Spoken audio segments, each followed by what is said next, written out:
920 WHJJ. Mike Napolitano in for Helen Glover on this bodacious day. It's just gorgeous out there today. And a lot of people on vacation as it is the second week of July. Our telephone number, 866-920-WHJJ, 866-920-9455. Special guest in studio, Brendan Doherty, who's running for Congress in District 1. Good morning. Good morning, Mike. How you doing? Good. And I have a lot of experience in this race early on, as you know, and a lot of experience researching David Cicilline, which is always a lot of fun. And we were just talking off microphone. What did David Cicilline do before he became a politician? Well, I knew David Cicilline when I was a young detective on the state police, a criminal investigator, and David was a criminal defense attorney. He represented a lot of the major organized crime figures and major drug dealers in the state. That's interesting. And then throughout his career as a defense attorney, he took a variety of cases, and we ended up on opposite sides of the table in court quite often. So that's how we came to know each other. Mm-hmm.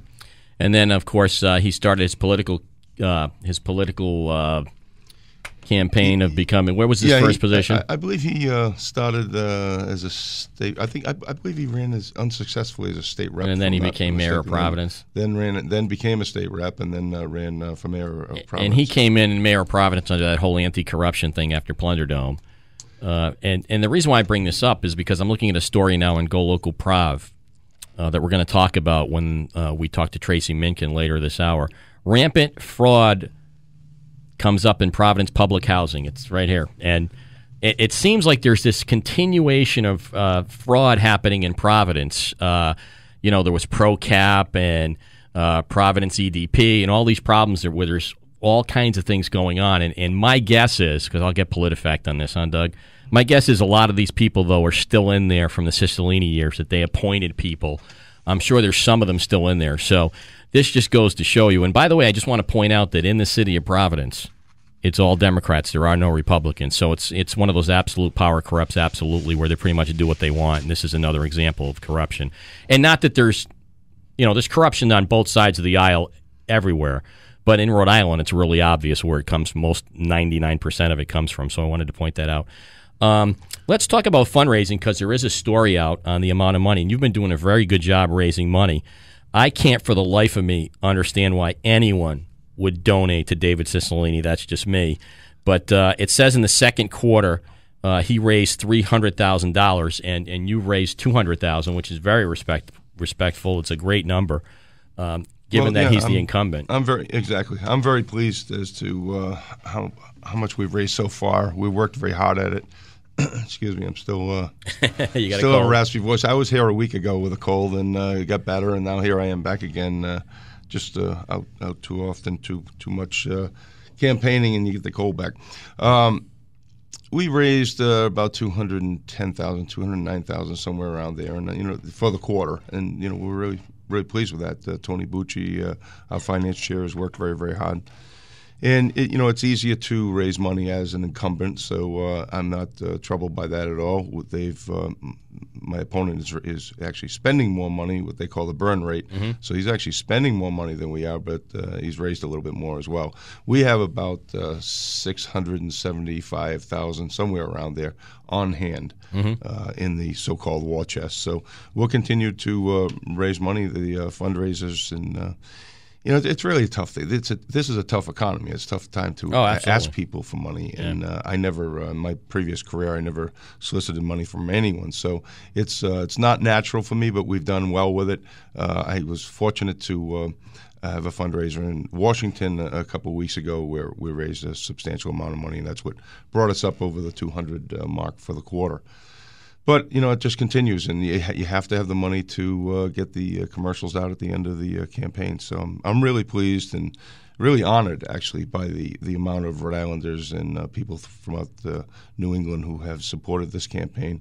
Some friends and others that I don't even know, and they've made substantial contributions. So. Yeah, and it's always interesting when you first get involved in politics, asking for that first dollar. It's just kind of uncomfortable. But it's the nature of the beast. Now, Cicilline has $825,000 in the bank as of now, but he's got a problem coming up. It's called the primary. Well, he has a primary, correct. So he's going to have to spend that money in his primary and raise even more money. Although we haven't heard too much from that primary. He's running against a fellow by the name of Anthony Gemma, and we haven't heard much from Mr. Gemma. So, yeah, it's kind of interesting how quiet it's been over there. Been very quiet. So we'll just sit back and. You would think at some point they would start campaigning against each other, and I think it's rather odd that we haven't seen that happen. Well, early on, Mr. Gemma announced, and he never mentioned his opponent's name, and I, had to remind him that on the radio that he did have a primary, and his focus should be on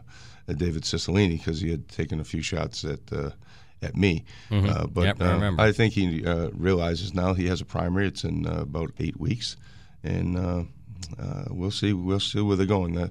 They're both out there because I bump into them on the campaign trail, mm-hmm. but just really haven't heard too much from them as to what they have to offer, as what the current congressman has to offer to ask voters to keep him there. And Mr. Gemma, I haven't heard any outstanding plans on his part. Yeah, and Cicilline's poll numbers are abysmal. They're in the teens, if I remember right. I don't know the exact number, but the last poll I saw, his approval rating was abysmal.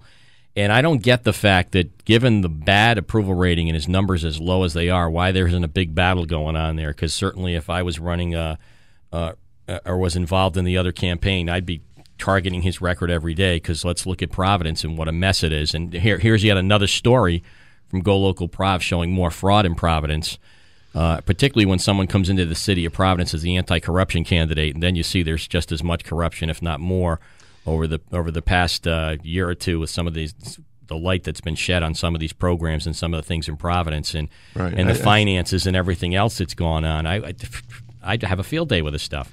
I think that people, not only here in the 1st District in Rhode Island, but nationwide, want to see more leadership. We're devoid pro-leadership right here in Rhode Island, and if I can talk a little bit about my career, sure. I'll Absolutely, for your listeners, because some of you listeners may not know what my background is. I spent 28 years in the state police, came on at 21 years old, and spent 28 years there, and the last 4 I was the colonel of the state police, which is the superintendent. And also, the legislature recognized that I had a reputation to be somewhat frugal, fiscally responsible, so they asked me to take over several other agencies. And so I wore 2 hats. I was also the Commissioner of Public Safety to oversee the Grants Administration Office, the E911, the Fire Marshal's Office, Capitol Police, and the Municipal Training Academy. So my goal was to, I was a penny pincher, and I made sure that every tax dollar was spent efficiently.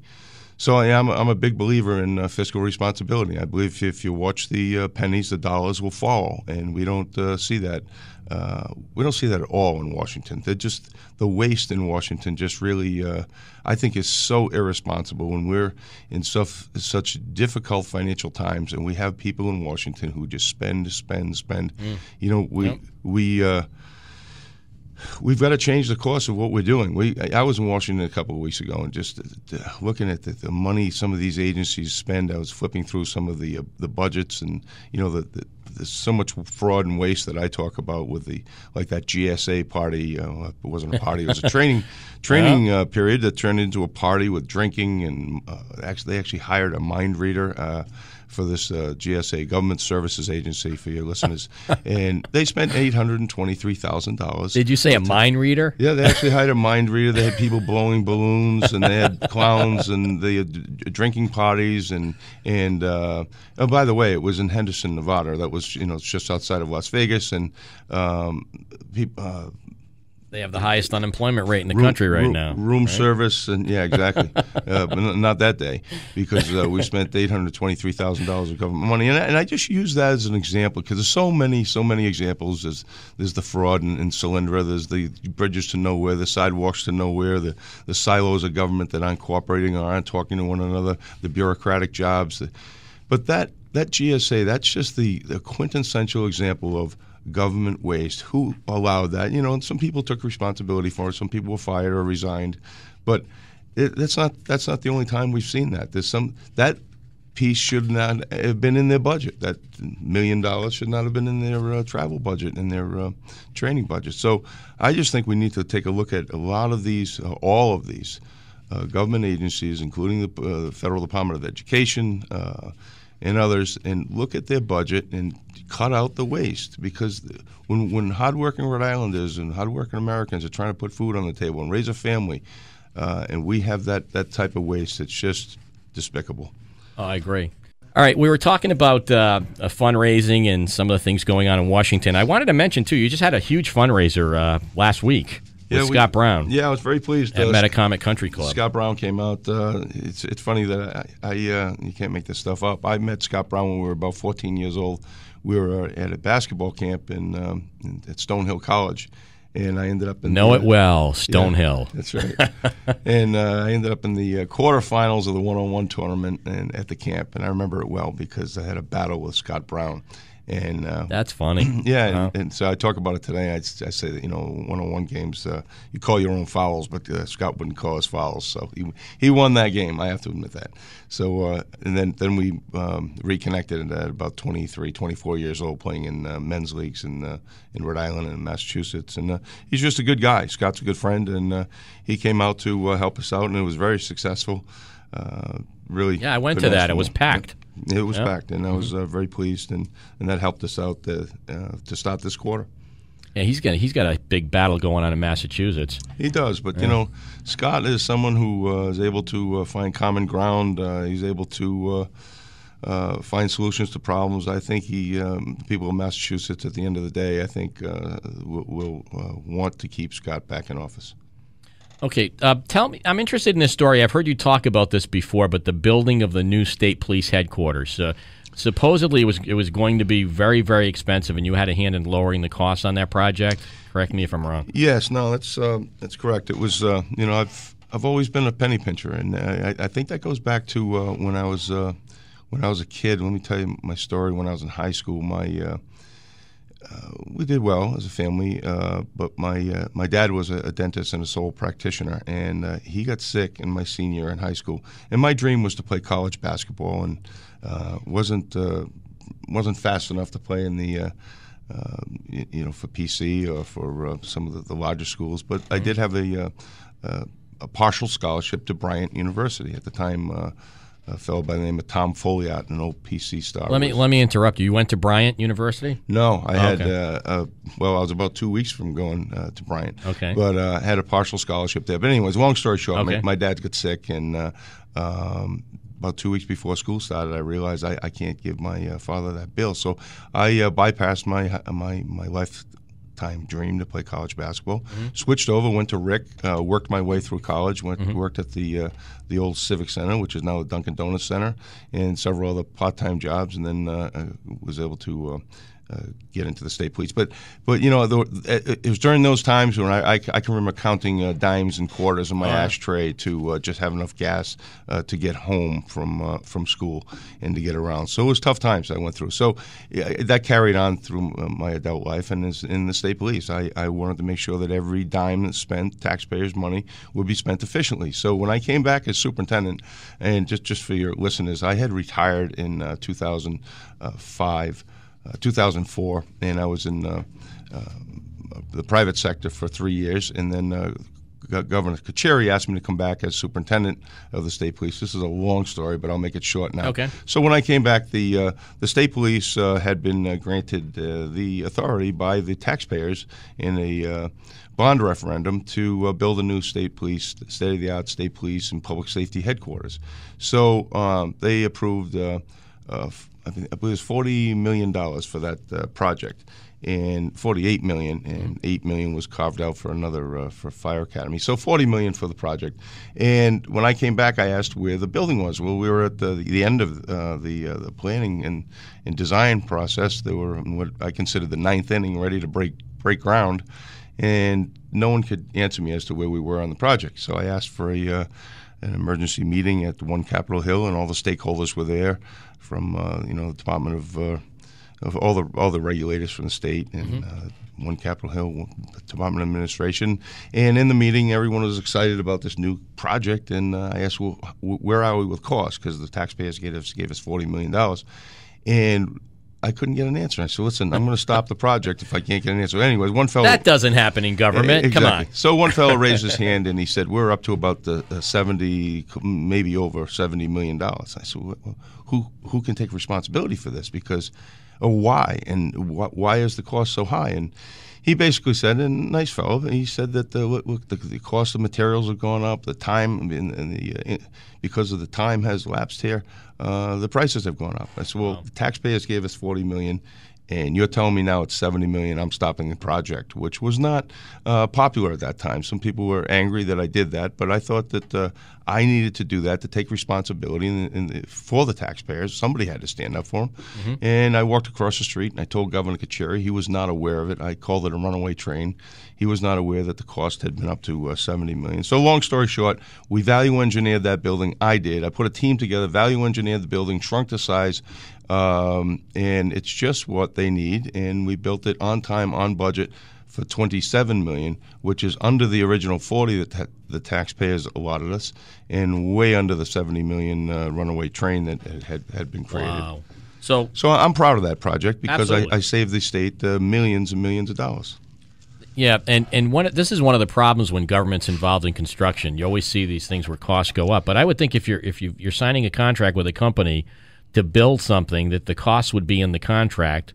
I'm sure they probably have an inflation adjuster in there, or special provisions if costs of materials go up. But they're trying to make as much money as they can. That's their goal, and you have to watch that stuff. Absolutely. But let me tell you, I don't see that in the federal government. I just don't see people taking responsibility for what happens in those types of projects. A lot of those projects you hear about, these federal buildings, they're way over budget. And there's no one there to take responsibility, because it's not like it's a municipality or the state where there are people to hold them responsible. The federal government, there's so much waste in the federal government. It's something that we need to look at over and over again. It's I've already talked about it when we have hardworking Americans trying to raise families, and we have people just in the federal government just spending money wastefully.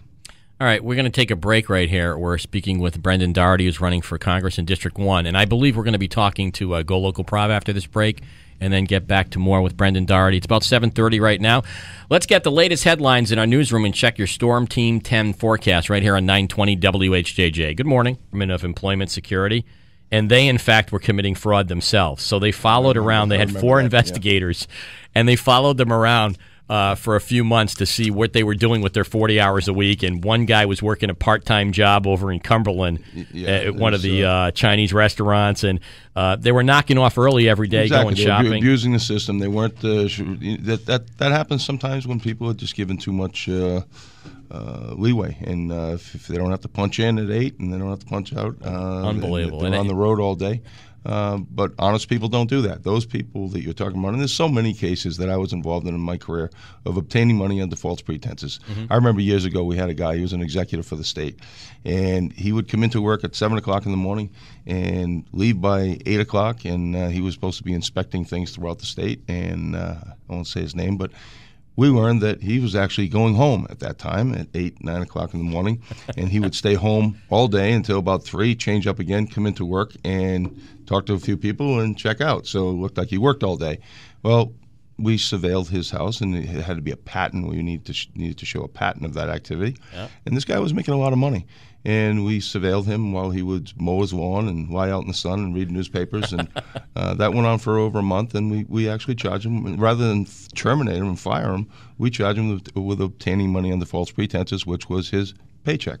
So, that's just a small level. But look at the fraud in the federal government. I talk about the waste and the corruption. But $48 billion was stolen in 2010 from Medicare. So that the investigators and the team they just put together for Medicare fraud, I don't think it's enough. That's a large percentage of our Medicare budget, $48 billion. I saw a story on that. I'm not sure if it was 60 Minutes or one of the other news magazine shows where these people in other states would set up storefronts. Oh, yeah. And actually, organized crime has infiltrated Medicare fraud now. Organized crime groups, they'll set up storefronts, and they'll hang up wheelchairs and ace bandages and crutches and whatnot, and then through phishing, a process they call phishing, they'll get information from seniors and then bill Medicare and get the checks, and Medicare just pays it. If you ran a business and people send you bills without even checking, you just send them checks. That doesn't make sense. But anyways, that's what they would do. And then there's what they call the RIP period, when they shut all that down and they take all those instruments out of the windows and disappear, and then the chase is on. And we need to change the Medicare program as far as the billing program. Now, I don't want to be we're not touching the funding. Let's make that clear. I'm not talking about the funding so that my opponent doesn't say that I wanted to change Medicare. I'm talking about the mechanism as to how we bill and how we pay. Mm-hmm. It's just broken, and we need to fix that because these people are stealing from our seniors. Oh, absolutely. And it's interesting because the government just hands out this money like nothing. Now, if you have medical insurance at work, like most of us do, and you have a primary care physician, and in order to get approval to see another doctor, and you got to jump through hoops, and right. It's got to be approved ahead of time, and this doctor has to fax that doctor, and there's always checks and balances, and sometimes you have to call your company and make sure it's been done properly. At least there's a series of checks and balances within the health plan, but exactly. It seems like the government, there's no checks and balances going on with this. It's a good point because government, I believe government is too big, and sometimes we have trouble finding the fraud and chasing the fraud in these areas. And there's so many other examples of it, but it comes down to what we need now is jobs, and we need to put people back to work. We need to the private sector grows jobs. Government doesn't absolutely. grow jobs. I want to come back to this discussion though about the what we were just talking about. We have to take a break right now. It's about 7:45. Let's see how you're moving out there. Brought to you by Toyota Parts and Services.